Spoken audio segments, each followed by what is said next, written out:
Gracias a todos por estar de vuelta con nosotros aquí en Debates de Ideas por Hilando Fino TV, televisión a otro nivel. Y ya está aquí con nosotros el doctor Eddie Olivares, quien es ex juez de la Junta Central Electoral y también es miembro del Partido Revolucionario Moderno. Doctor, ¿cómo está usted? Muy bien. Rodolfo muy bien. Santos. Un placer. Bienvenido, doctor. Muchísimo gusto, un placer estar aquí con ustedes, compartiendo esta conversación con todo el país.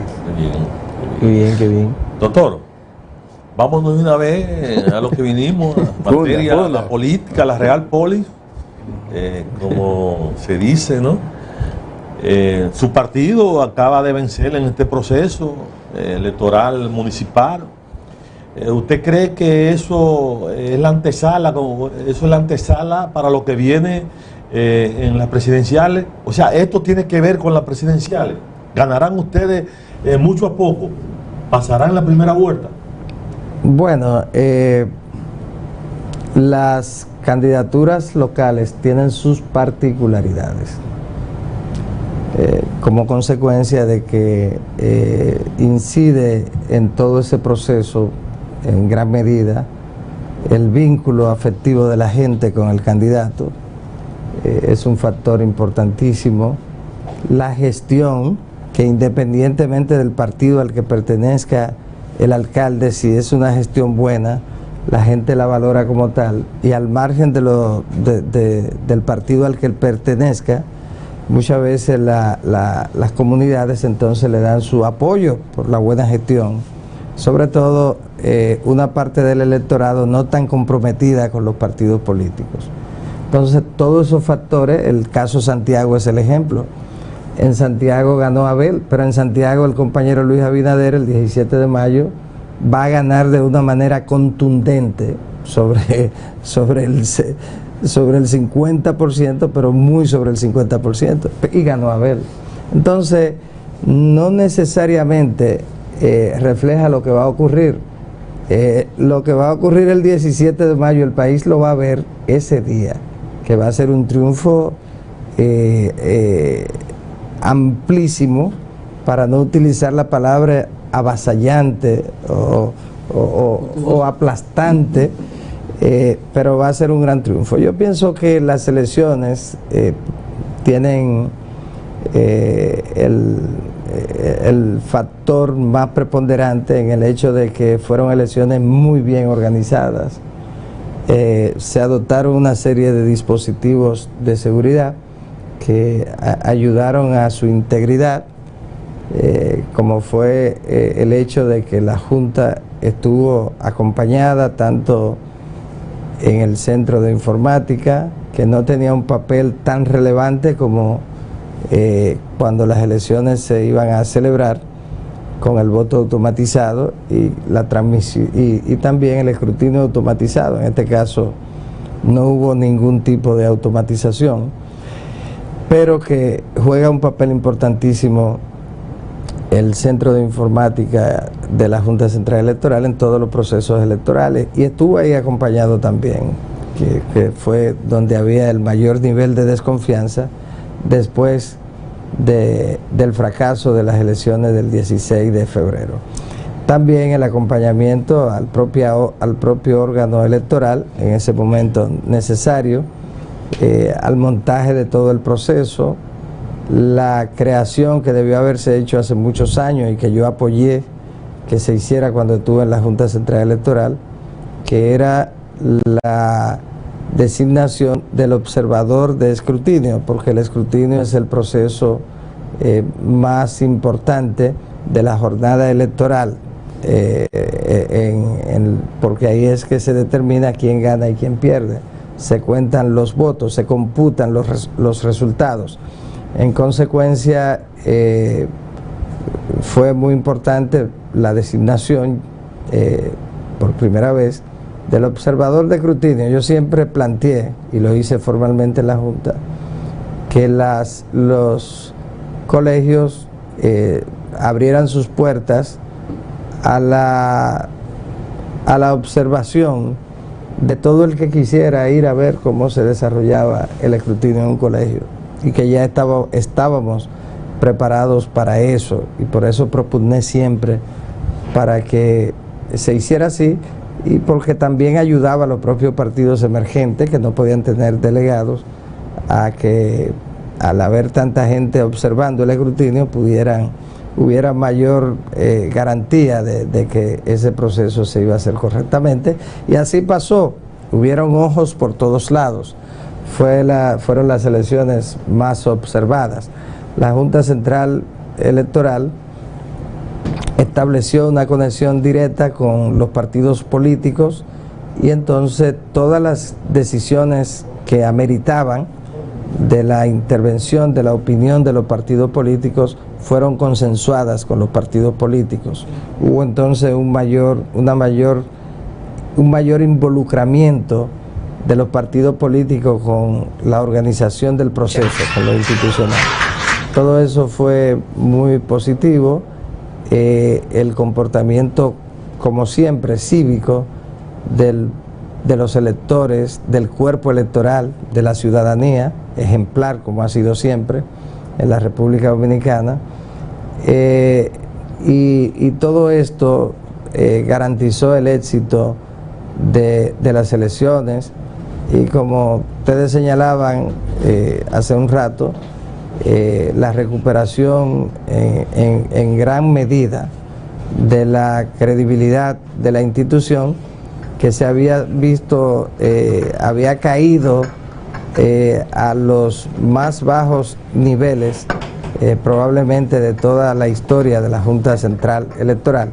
De modo que fue una gran jornada, un gran trabajo del órgano electoral, y un gran aporte de los partidos políticos, que también el liderazgo político, ante la situación que se presentó el 16 de febrero, un día infame para la democracia dominicana, ante esa situación se puso a la altura de un liderazgo político maduro, como debe ser el dominicano, y entonces eso fue lo que garantizó que tuviésemos una muy buena jornada electoral el pasado día 15 de marzo. Pero Eddie, recuerdo muy bien que en la campaña, en la pre-campaña, antes de las elecciones, su delegado político, Jorge Mera,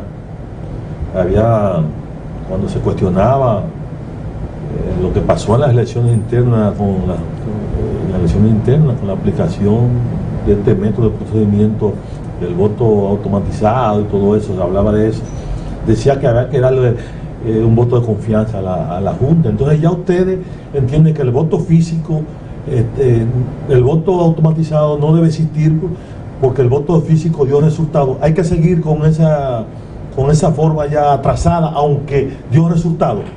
Ustedes, porque lo favoreció a ustedes eso. ¿Estarían ustedes de acuerdo? No, a nosotros no nos favoreció el voto físico, nos favoreció la voluntad popular.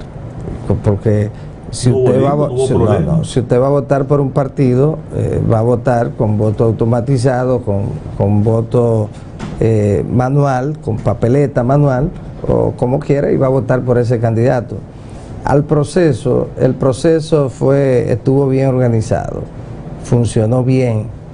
A esta hora todavía, como consecuencia de que el escrutinio es manual y que se estaban eligiendo 1.100 y tantos regidores a través del método del voto preferencial, y 700 y tantos vocales, estamos hablando de casi 2.000 cargos a través del mecanismo del voto preferencial, que implica algunas complejidades, y ya en el día de hoy, me imagino, a más tardar mañana, tendremos ya concluido el proceso en lo que tiene que ver con la adjudicación de los escaños que estuvieron en juego en las elecciones pasadas.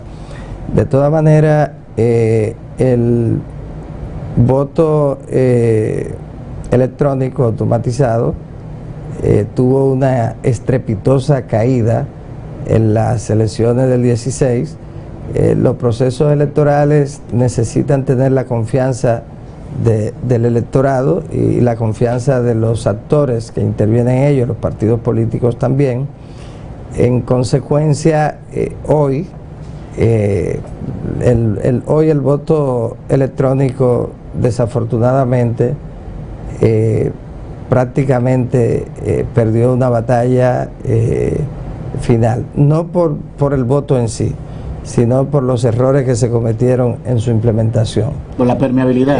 Los errores en la implementación. Ese sistema era un sistema bueno, que ha dado buen resultado, pero aquí fallaron algunos aspectos nodales de la implementación de un voto automatizado. En lo otro, son dos cosas que hay que distinguir. Los países han caminado más que hacia el voto electrónico, hacia el escrutinio automatizado. Y nosotros habíamos dado el paso hacia el escrutinio automatizado con la transmisión de los resultados ya hacía muchos años, tal y como se volvió a hacer ahora, a través del escaneo de las imágenes de las actas de escrutinio. En ese sentido, el tiempo que se toma un elector al marcar la papeleta de papel es un tiempo mínimo, aún en elecciones un tanto complejas como la pasada, que sí generó algo que el voto automatizado nunca hubiera generado, que fue una altísima cantidad de votos nulos. Hay un porcentaje muy elevado de votos nulos como consecuencia de que la gente no supo marcar, o mucha gente no supieron marcar la boleta con la complejidad del voto preferencial de los regidores y vocales. Y entonces tenemos una gran cantidad de votos anulados. En ese sentido, el voto automatizado da la ventaja de que el elector vota como debe hacerlo. Pero bueno, todo tiene su situación. Ahora bien, más importante para ganar tiempo que el voto electrónico es el escrutinio automatizado. Con el escrutinio automatizado los resultados fluyen mucho más rápido y en la misma noche electoral, independientemente de que el mecanismo que se utilice garantiza resultados tempranos. De modo que no es el voto electrónico lo importante. Lo importante y lo que se hace en los países es la automatización del escrutinio, que es la parte que se toma más tiempo, contar los votos y todo eso. Pero lo importante es que fue una jornada exitosa. Tenemos ya prácticamente, estamos concluyendo con los resultados del escrutinio y hay que felicitar sobre todo al pueblo dominicano, que es un pueblo que el 16 de febrero le dio una lección de madurez y el liderazgo también, porque la crisis del 16 pudo desencadenar en una situación de consecuencias impredecibles para cualquier país.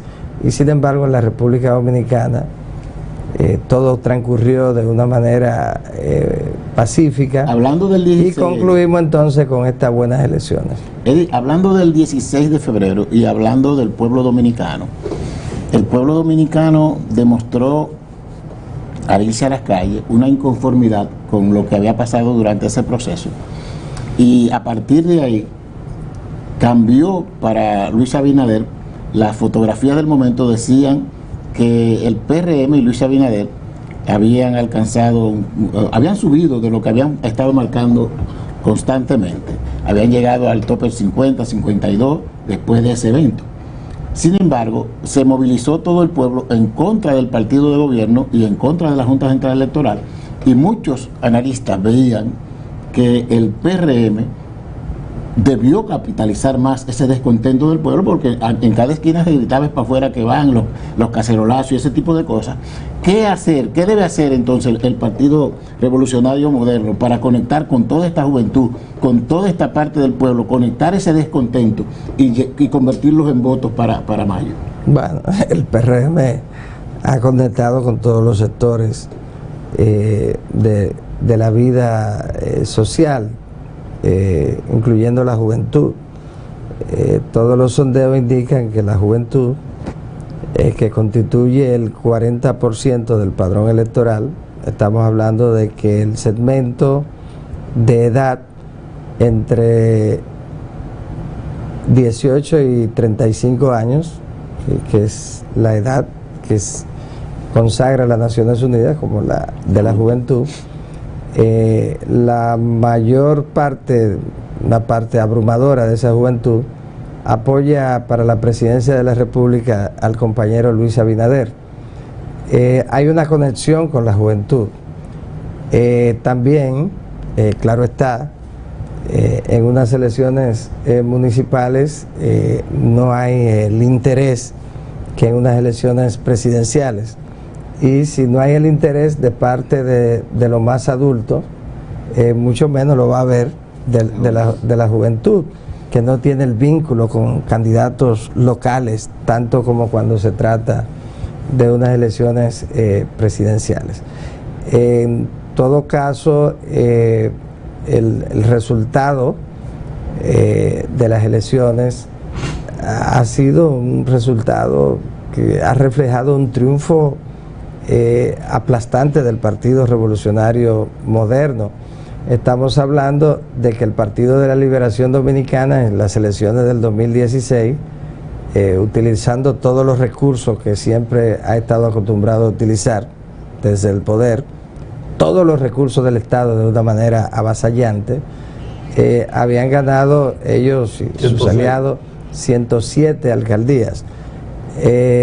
En consecuencia, la derrota de ahora, estando ellos en el poder, con lo que implica la incidencia del gobierno, la incidencia no está dividido nada. La incidencia, esos son mecanismos de propaganda para tratar de reducir, minimizar el impacto que tuvo una derrota estrepitosa. Pero no está dividido el PLD. Porque el PLD sí. El PLD no estuvo dividido, porque ya hace meses que Leonel Fernández se fue del PLD. Entonces, y con todo y eso, el PLD había dicho que iban a ganar el 60% de los resultados electorales, iban a tener un 60%. Entonces, lo habían repetido y habían dicho que lo que ocurriera en las municipales era el mecanismo, era como el sprint de su candidato presidencial para despegar, porque no ha despegado, no pasa de un 30%, baja del 30% y sube un chin y vuelve al 30%. ¿Por qué? Porque ese es su techo. Tienen techo. Entonces, ante esa situación muy difícil para el Partido de la Liberación Dominicana, sin lugar a dudas, este es un fracaso peor, porque la esperanza que ellos le vendieron a los PLDistas fue de que iban a ganar estas elecciones, porque en las elecciones estamos hablando de que hay de los 158 municipios, 140 son municipios pequeños, en lo que el Estado, a través de la utilización de todos sus recursos, tiene una gran incidencia, y perdieron también ahí, de modo que fue una derrota terrible para el Partido de la Liberación Dominicana, un triunfo extraordinario para el Partido Revolucionario Moderno, que no incide en el triunfo, no nos dice, no le dice al país, va a ganar el PRM las presidenciales, va a ganar Luis las presidenciales, porque eso está ganado. Lo que le dice es al país, pueblo dominicano, el día 15 de marzo enviamos un mensaje de que no hay segunda vuelta, que es una preocupación para la gente. Entonces, lo que quedó reflejado en las elecciones del domingo pasado es que no hay segunda vuelta, es que el compañero Luis Abinader le va a ganar al candidato del Partido de la Liberación Dominicana de una manera contundente en primera vuelta. No hay segunda vuelta. Ya no hay que preocuparse por segunda vuelta. Pero el pueblo decidió que no. Y hay otro detalle interesante, señores. El PLD había encabezado desde el año 2004, antes del 2004, pero con una excepción en el 2012, había encabezado como partido, el PLD, ampliamente la simpatía del electorado, hasta ahora, que el PRM la duplica. O sea, el PLD cayó, pero de una manera estrepitosa. Y hoy, el principal partido de la República Dominicana, antes del domingo inclusive, reflejaban todas las encuestas, todas, es el Partido Revolucionario Moderno. Señores, aquí nosotros entramos en una etapa de transición ahora. Los PLDistas tienen que prepararse para entregar el poder. El PLD tiene que prepararse desde ahora para hacer una entrega ordenada del poder al Partido Revolucionario Moderno y al seguro presidente de la República, el compañero Luis Abinader. Estamos conversando con el doctor Eddie Olivares, que es miembro titular de la Junta Central Electoral. Don Eddie, en este proceso, quiero volver al tema de la Junta y el tema de las elecciones frustradas. El voto automatizado, que los presentaban como un avance para tener incluso los resultados a menor tiempo y evitar el casi 7% del voto nulo que hay hasta ahora, y que con esto podría hacer la democracia, permitirse a que todo el mundo votara, y con la complejidad del voto automatizado iba a ser mucho más factible. Pero este voto fue, digamos, boicoteado, hubo problemas. Podemos decir, o se puede decir que, o usted entiende, que para que estos problemas existieran, debió haber una complicidad desde adentro de la Junta Central Electoral, y si algunos miembros usted entienden que tuvieron que ver con esta situación. Bueno, ¿miembros de la Junta? Sí. No, claro que no. Los 5 miembros del Pleno de la Junta Central Electoral, encabezada por el magistrado Julio César Castaño Guzmán, a quien yo conozco muy bien, y conozco también a los otros 4 miembros, de ninguna manera participarían en nada que atente contra la integridad del proceso. Eso yo lo dije desde el principio. Ahí hubo un error que no debió pasar, que fue el hecho de que no se hizo un control de calidad al proceso de técnicamente le llaman a eso es la integración, la introducción de la boleta de votación tal y como es, como si fuera en físico, al sistema. Y entonces ese proceso que técnicamente le llaman clonación, porque se introduce como si fuera idéntica, ese proceso se hizo mal, tuvo problemas. Entonces no se hizo un control de calidad para confirmar que eso se había hecho bien. Entonces esa situación debió hacerse, pero ¿por qué? Y ahí entramos a lo que usted señala.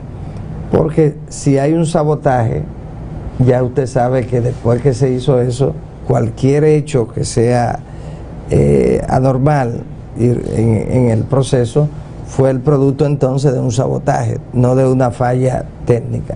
Entonces fue grave que eso no se hiciera.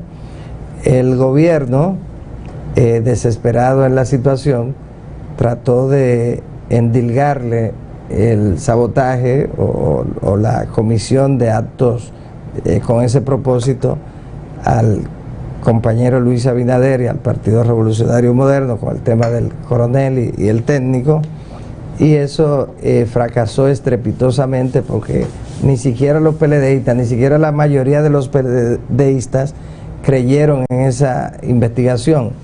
Y entonces, como consecuencia de esa situación, tuvieron que retirar eso, y al propio Ministerio Público, que no tiene la credibilidad para participar de ese tipo de investigación, y entonces lo pasaron a la Organización de Estados Americanos. En ese sentido, estamos esperando el resultado. Al PLD... pero ahí mismo hay algo que se pasó desapercibido, y es el hecho de que el gobierno le haya dado una orden directa a la Procuraduría para que deje el caso, despache a todo el mundo, para que la OEA tome el control. Ese hecho no debe ser un hecho condenable, que el gobierno dé una orden directa. Bueno, ese simple hecho que pasó como desapercibido. El problema es que no debió hacerse de esa manera, y absolutamente nadie iba a aceptar el resultado de una investigación en la que metiera la mano la Procuraduría, porque hay que estar claro, el procurador es un dirigente del Partido de la Liberación Dominicana, y no necesariamente estoy diciendo que eso, la Procuraduría es una institución que forma parte que tiene es designada por el Ejecutivo, pero el problema es que esa investigación empezó mal, y fue conducida con el único propósito y fue de una manera muy descarada de acusar a la oposición de haber saboteado el proceso. Absurdo, porque quienes queríamos que se desarrollara ese día éramos nosotros, que teníamos ganadas las elecciones. Fíjate, para poner un ejemplo, y yo lo dije en esos días en muchos programas, la boca de urna que se hizo en los colegios en los que funcionó el sistema, dio que en Santo Domingo Este, por ejemplo, Manuel Jiménez ganaba con un 60, entre un 60 y 62, dio la boca de urna, pero eso era temprano. Al final Manuel Jiménez terminó con una votación similar. Muy similar. En el caso de Carolina, daba una ventaja también de 20 puntos. Terminó con una ventaja un poquito mayor. Igual que Manuel terminó con una ventaja, daba 22 puntos y terminó con una ventaja superior a los 22 puntos. Pero andaba por ahí. De modo que el triunfo que íbamos a obtener en el 16 de febrero era el triunfo que al final obtuvimos el domingo pasado. De modo que nosotros teníamos interés en que fuera el día 16. De ninguna manera podíamos boicotear un proceso que teníamos ganado. El PLD sí podía ganar tiempo. De todas maneras, miren, lo más importante es esperar el resultado de la investigación vinculante que está haciendo la Organización de Estados Americanos, OEA. El gobierno metió la pata y la sacó un poquito rápido. Se demoró un poco, pero la sacó.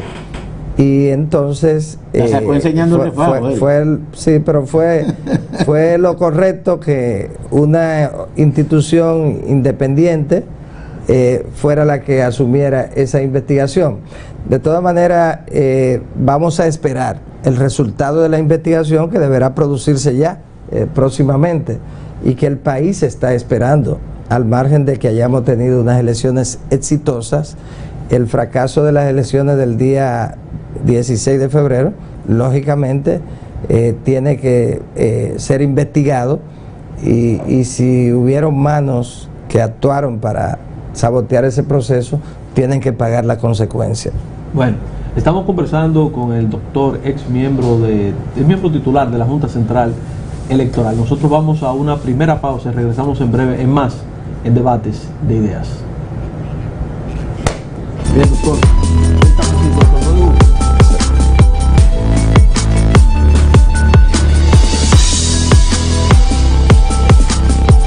La era de la televisión moderna ha iniciado con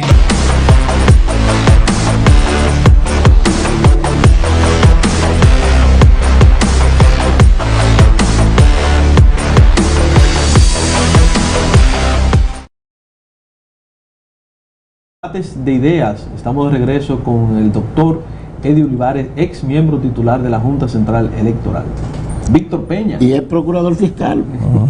Esa parte también es importante. Jugó dirigente nacional del PRM. Jugó un rol muy importante. Y dirigente. Los están presentando como independientes. Y dirigente nacional del PRM también. Él es un político, acabado, comprometido también. Así es. Mira, Eddie, si tuvieras tú tú fuiste miembro titular de una Junta Central Electoral y conoces las intríngulis que se mueven en esas lides.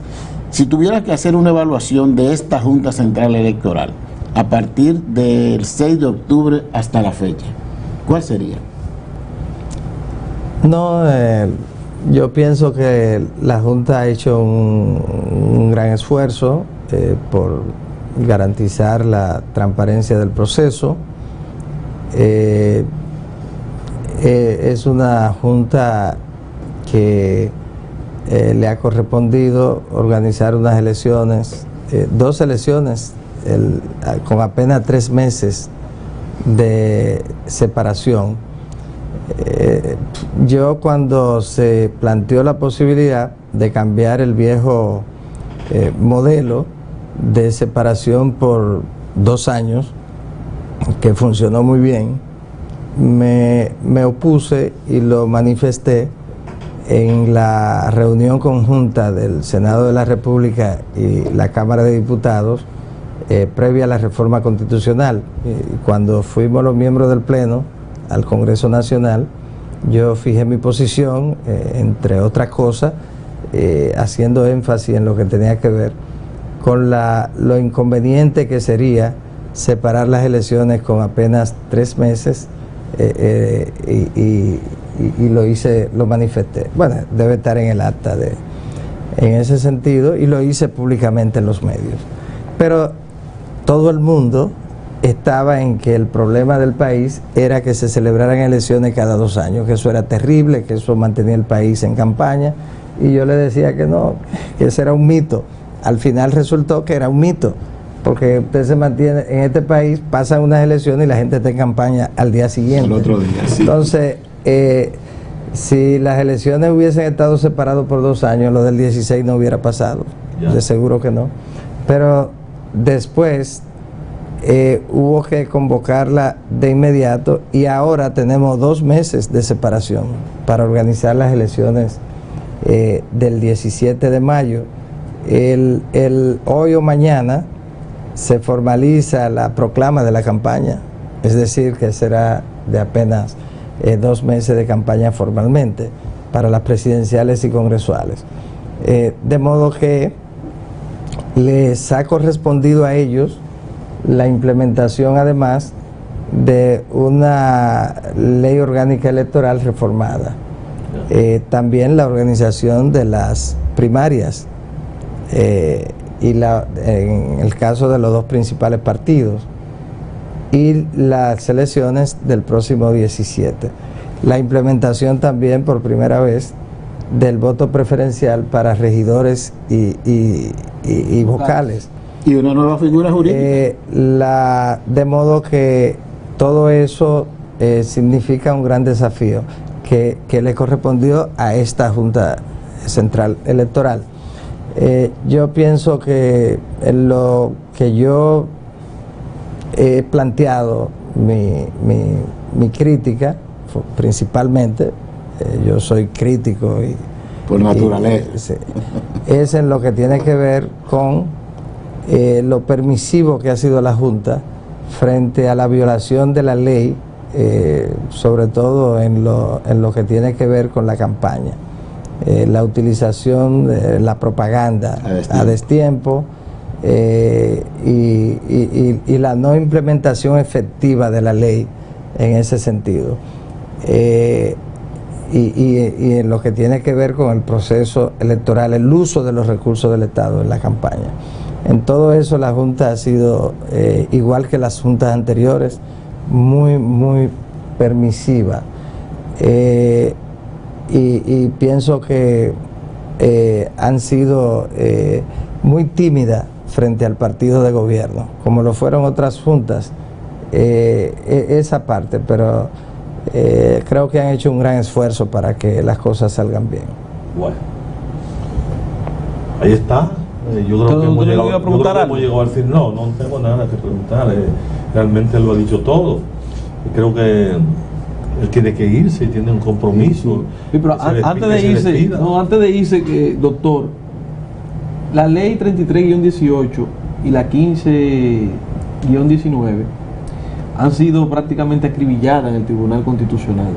¿Entiende usted que estas leyes deben someterse inmediatamente, pasa el proceso a revisión en el Congreso? Bueno,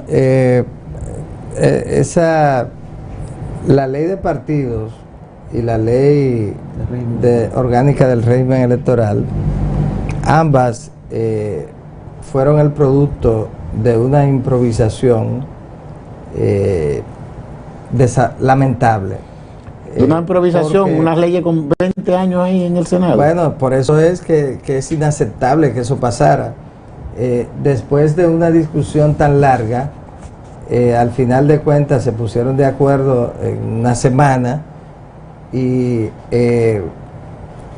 prepararon una ley con una serie de imprecisiones que dieron al traste con la situación que usted señala, que el Tribunal Constitucional por un lado, el Tribunal Superior Electoral por el otro lado, declararan la inconstitucionalidad de muchos de sus artículos, incluyendo en el caso del Tribunal Superior Electoral el que tiene que ver con con uno de los aspectos que más celebraron, que fue lo relativo al transfugismo de los candidatos, entre otras decisiones que se tomaron y que judicializaron lo relativo al proceso electoral. En ese sentido, los hechos demostraron una serie de debilidades, tanto de la ley de partidos como de la propia ley electoral, por ejemplo, en lo que tiene que ver con la cuota de género. Por un lado, la ley de partido establecía que debía ser nacional, o dejaba ver que debía ser nacional, y por el otro lado, la ley del régimen electoral, que fue posterior, establecía que era por demarcaciones. De modo que una muestra de la improvisación, son dos leyes muy mal elaboradas, tan improvisadas que tienen hasta faltas ortográficas. Entonces, lógicamente hay que darle una revisión, y es natural, después que se implementan tú encuentras fallas. Estas son fallas visibles antes de implementarse, pero de todas maneras sí, son leyes que hay que revisar, hay que mejorarla ahora en la etapa posterior a las elecciones, para hacerlo con tiempo, sin premura y sin la pasión de la competencia electoral. Lo que pasa es que cuando se hicieron también, ya estábamos muy cerca de la competencia interna de los partidos políticos, y cada líder quería que le pusieran lo que le convenía, y entonces es una ley de partidos que permite, por ejemplo, escoger los candidatos sobre la base de encuesta. Bueno, ¿qué democracia es la escogencia a través de encuestas de las candidaturas? Entonces, absurdo decir que las encuestas son un método de elección. Entonces, hay que revisarla, ciertamente, para que tengamos dos leyes mejor elaboradas de cara al futuro. Eddie, ya nos tenemos que ir, ¿verdad? Porque usted tiene otros compromisos, pero antes de partir, yo quería preguntarle sobre la nueva figura jurídica que presenta esta ley, que es el fiscal electoral. ¿No le parece a usted que en vez de que sea presentado por facciones del gobierno como la Procuraduría, debe haber un consenso para elaborar, para la escogencia de fiscal electoral? Ahora ya no habrá tiempo, pero en esas modificaciones debería venir. Lo que pasa es que aquí se creó la sensación de que la fiscalía electoral era una panacea para la solución de todos los problemas. Hay gente que se creen. En la ley 1519 se establece la forma de escogencia del procurador electoral como una dependencia del Consejo del Ministerio Público.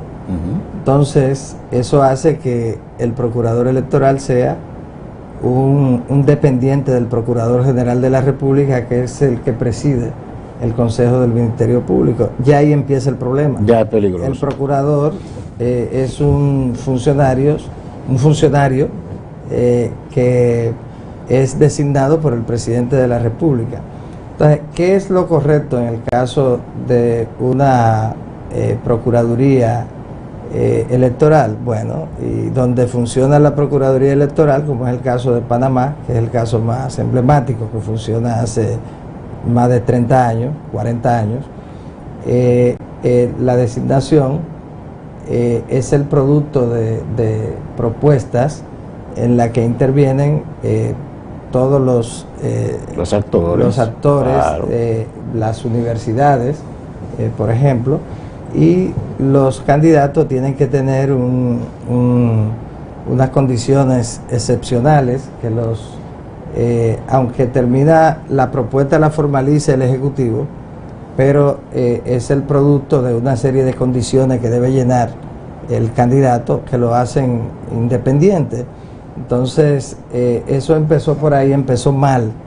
¿Por qué? Porque nadie te cree, te acepta el resultado de una investigación hecha por una parte en el proceso. Claro. Entonces, ese es el problema que tiene.